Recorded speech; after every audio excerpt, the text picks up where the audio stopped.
everybody. You know me, I'm MSB, and I'm back with another Death Battle pitch. So I know what you're thinking. Why this one? I mean, the last one I did was Sonic.exe versus Red, so it's kinda feels different. The answer? I don't know, I thought it was funny. I just like my blue guy versus red guy. I don't know. I don't really have much of a reason. I just thought it was extremely funny, so hey, why not? And then I actually researched this fight. Holy shit. Let me tell you, man, it was not what I was expecting. Maybe my brain noticed something after the Sonic.exe versus Red pitch. I don't know.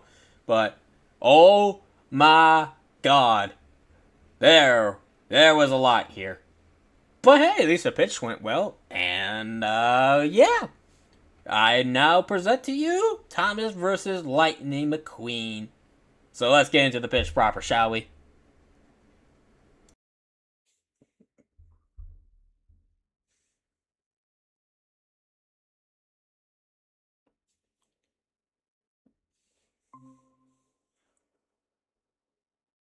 Oh, hello. Hey, how's it going? Hi.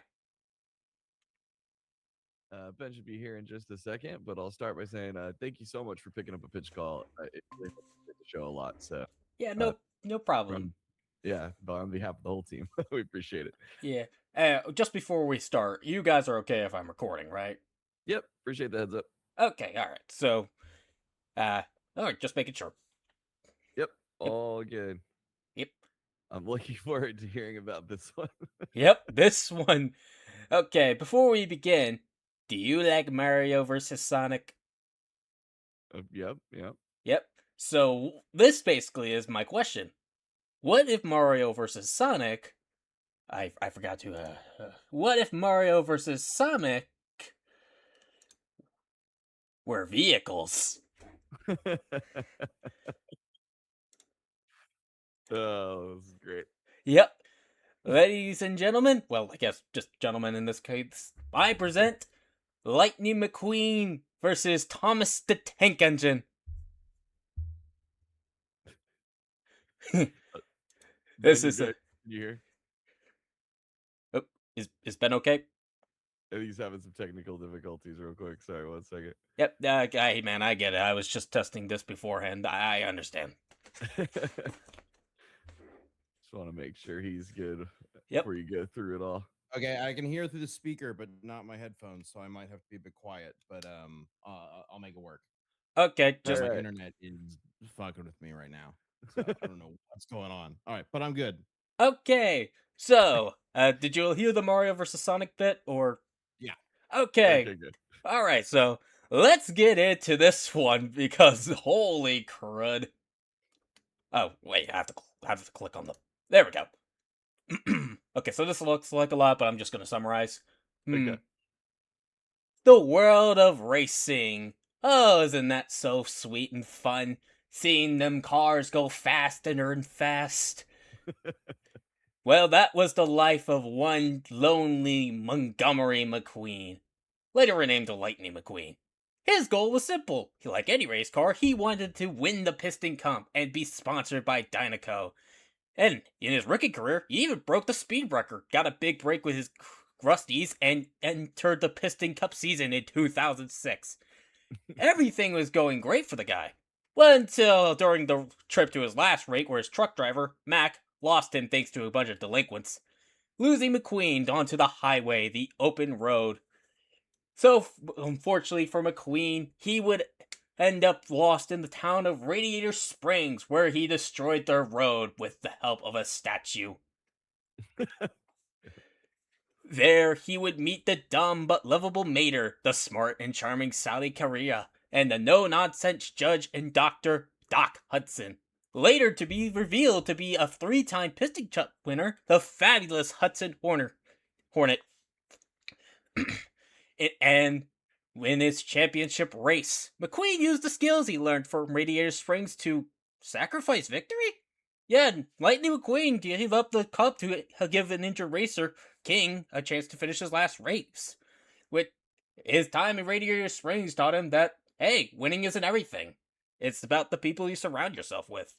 And he would remain in Radiator Springs and Rusty's to win several Piston Cups, and unfortunately, did die in 2009, and McQueen honored his life with legacy with racing. Years later, a new car would come up into the Grand Prix, Jackson Storm, and he was one of those next-gen racers. McQueen would struggle to keep up with this one. And after getting encouragement from Sally, McQueen would train under Cruz Ramirez and Doc's old coach, Smokey. That's his name, yes. And learn to race smarter, not faster. But when the big comeback race came, McQueen decided to let Cruz race his last race, giving her the chance she never got. McQueen would decide to mentor Cruz in the same way Doc did for him. Still racing, just in a different way. After all, there's more to life than the fast lane. That's pretty sweet. And now, what can he do? Well, being a raid car, Lightning is pretty fast with a speed of 220 miles per hour, but can go up to 300 miles per hour in a short burst. As for strength, he can easily pull Bessie and survive crashing into trees and walls. He also has access to multiple different tires that allow him to transfer his land, sand, mud, water, and oil. Sorry about that. No, you're good. His electronic suit keeps... Is Bessie the bus from Cars 3? Oh, no. Bessie. Oh, Bessie is the giant oil thing that McQueen has to pull to fix the road in Radiator 1. Cars 1. Oh, Yeah. that's right. Yep. Yeah. He also has night vision goggles that allow him to see in the dark. And now we go on to my childhood boy. The island of Sodor, home of the Northwestern Railway, is a magical place. A place where anything that can happen, including a lovable train with a face. Thomas the Tank Engine. Okay, so his origins are a little confusing because there's technically two versions of the guy. In the original, he was helped to bring construction. Only two? Yeah. Okay, well, there's a lot Actually, more less than I thought. well, there's a lot more than two iterations, but his origins, there's mainly two. In the original, he was helped to with the construction of the railway, but in the CGI series, he was brought on to replace the original number one engine, Glenn the Coffee Pot engine. Yes, that's what it's called. Originally a station shunter, Thomas dreamed of seeing the world beyond the railway. However, Thomas would need to be humbled and mature first, and he would be forced to after some troublesome trucks and coaches brought him down to earth, both figuratively and quite literally. He fell into a mine once. Eventually, he would get his chance when James became a runaway and crash. Thomas would ride into action by helping out the fallen engine. Upon proving himself, Sir Topham Hatt would reward him with his own branch line and his own coaches, Annie and Clarabelle. He would even make friends with other engines like his best friend Percy, Toby, Terrence the Tractor, Bertie the Bus, and so many more. Thomas has faced many adventures through his time on Sodor, like stopping thieves, dangerous rescues, and even saving Lady, a magical engine from Diesel 10. No matter the challenge, Thomas will prove himself to be a really useful engine. So what can he do? Given he's a tank engine, specifically an LB and CRC E2 class, he's capable of moving 70 miles per hour. This also makes him a durable model, as he survived over 70 accidents that range from ponds to walls to mines to a lot. Yeah, seriously, 70 accidents, holy moly. At full speed, he's capable of delivering a force of over 0.006 tons of TNT. He also has his... Alright. He also has his trusty lamp to see in the dark, his snowplow to travel through snow, and several different trucks and coaches and snowmen to carry behind him. So, you thought that was a little underwhelming? Don't you wish this was a cosmic reality warping episode? Oh wait, you don't need to. You was there too! So here's what he can actually do. Lightning can shoot missiles, bombs, mines, oil slick to stop his foes. He can use force fields and heal, increase his speed with the boost or rush items, turn invisible, create fire, and even teleport. He can break the fourth wall, regenerate, transform things into tractors, revive himself, warp space and time, and so much more. Oh, and his best friend Mater might be Car God. And if Thomas, he's got his jet engine to go even faster, a catapult, disguises, spy gear, a storybook that caused an entire storm, and gold dust which allows him to teleport, travel through dimensions, and even dreams. Thomas can also travel on water, break the fourth wall, sing others to sleep, create railways, traverse hyperspace, regenerate, warp space, telekinesis, fly! Somehow, summon allies, and the weirdest of them all, on his birthday, Thomas has 13 wishes that can allow him to wish for anything. In theory. Oh, and he was also Superman for a while there. Is it every birthday?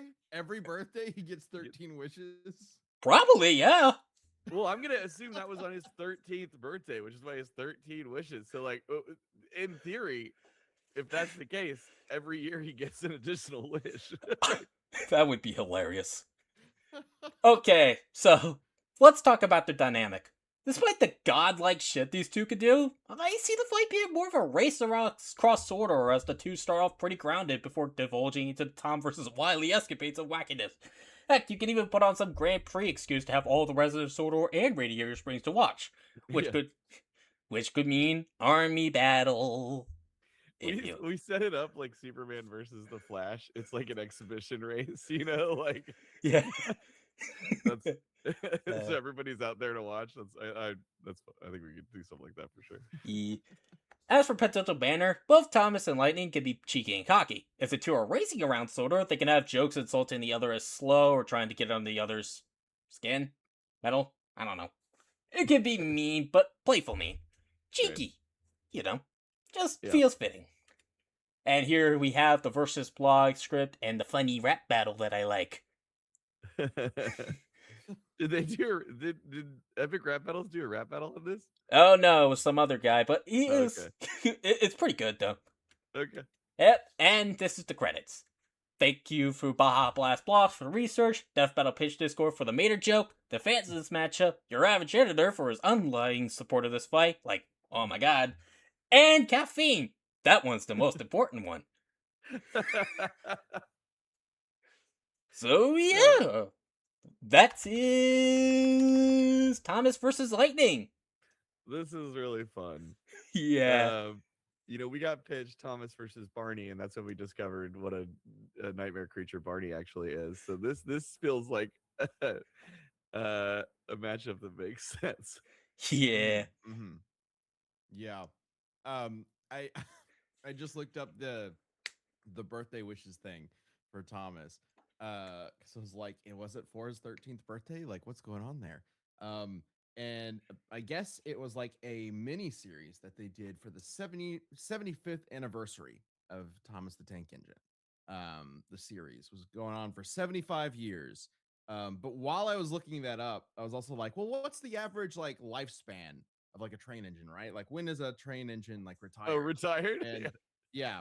And the number I got was 75 years. Literally at the same time as this anniversary was happening. Thomas is a little too old. It's time for him to retire. Let's give him his birthday wishes. Hey, another connection. But that's one of the things that'd be so much fun about this fight is to be able to like analyze like real trains and race cars, right? And like and then obviously get into the wild stuff, but have those like things there would be really fun.